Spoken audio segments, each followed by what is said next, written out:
Malaysia and Chair of ASEAN 2025, to deliver his opening address and officiate the 47th ASEAN Summit and related summits.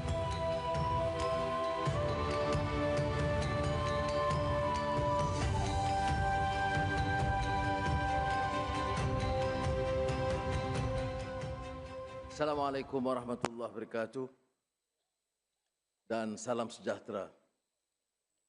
Your Majesty, Heads of State, Governments of ASEAN and Timor-Leste, Head of State and Government guests, Excellencies, distinguished guests, ladies and gentlemen. On behalf of the government and the people of Malaysia, I sincerely welcome Your Majesty, ASEAN leaders, guests of the Chair, Secretary General Guterres, EU President, President Brazil, Lula, Ramaphosa of South Africa, Mark Carney of Canada, to join us here in Kuala Lumpur at the 47th ASEAN Summit. When Malaysia assumed the ASEAN chairmanship, we certainly recognize the magnitude of responsibility before us. Leadership is never a matter of routine. It is a matter of choice to define priorities, to renew ASEAN's sense of purpose, and chart a course worthy of our people's hopes. 2025 is a year that asks and demands more of us. The world feels unsettled, the old order no longer certain, the new one not yet defined. Across regions, we see rising contestation of growing uncertainty.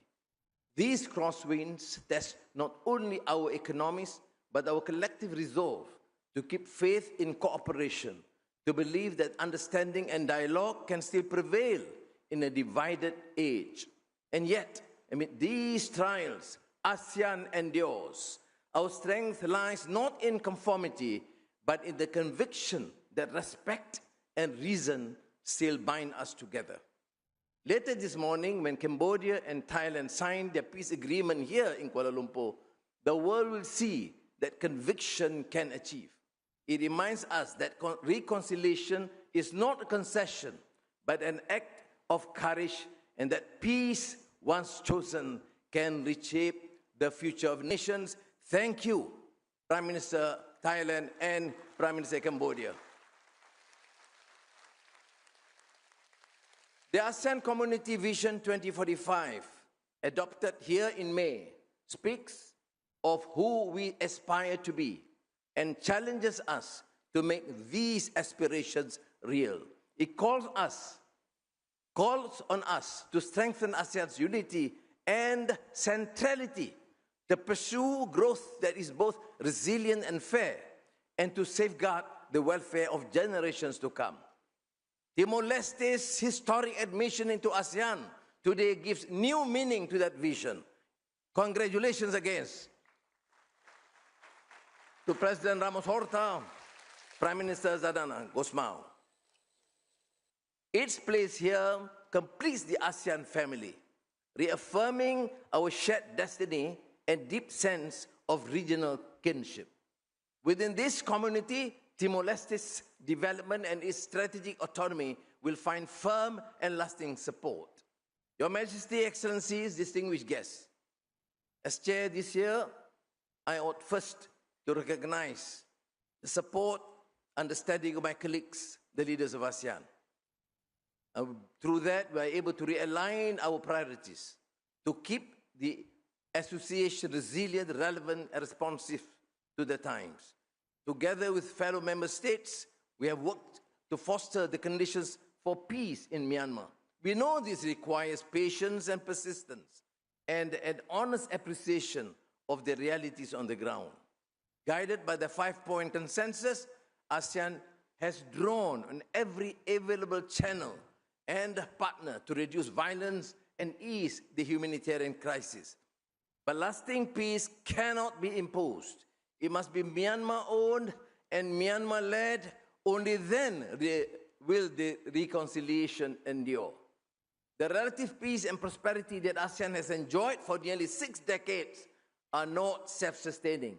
They must be renewed through cooperation and strengthened by shared purpose. That is why ASEAN is deepening economic linkages, widening trade, and enhancing competitiveness. The upgrade of the ASEAN Trade in Goods Agreement to be launched at this summit will create a more seamless regional market, unlocking scale, efficiency, and opportunity for our businesses and workers alike. We are also advancing the ASEAN Power Grid. The new APG financing facility will help bridge funding gaps and accelerate our transition towards cleaner, more secure energy.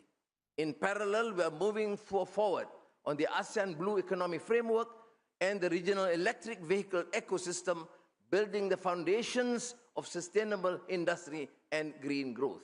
With ASEAN's digital economy expected to double to $2 trillion by 2030, we have agreed to fast-track the ASEAN Digital Economic Framework Agreement by 2026.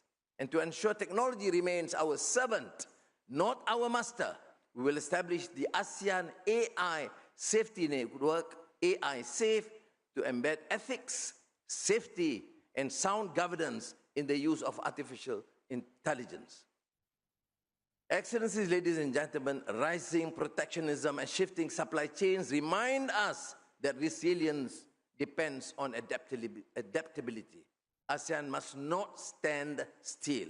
We must have the courage to forge new partnerships and the foresight to deepen existing ones. In that spirit, we hosted the second ASEAN GCC and the ASEAN GCC China Summits earlier this year. Tomorrow, we convene the 5th RCEP Leaders Summit, advancing the world's largest free trade area toward its full potential.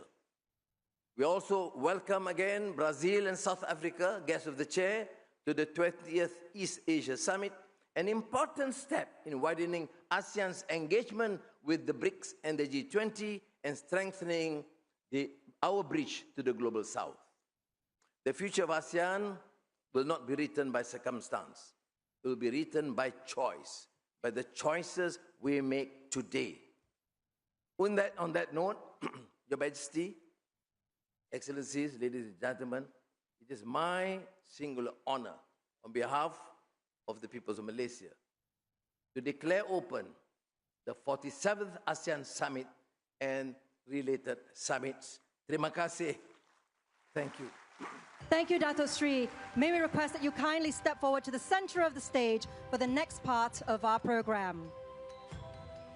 Ladies and gentlemen, we will now proceed to the ASEAN Prize Award ceremony.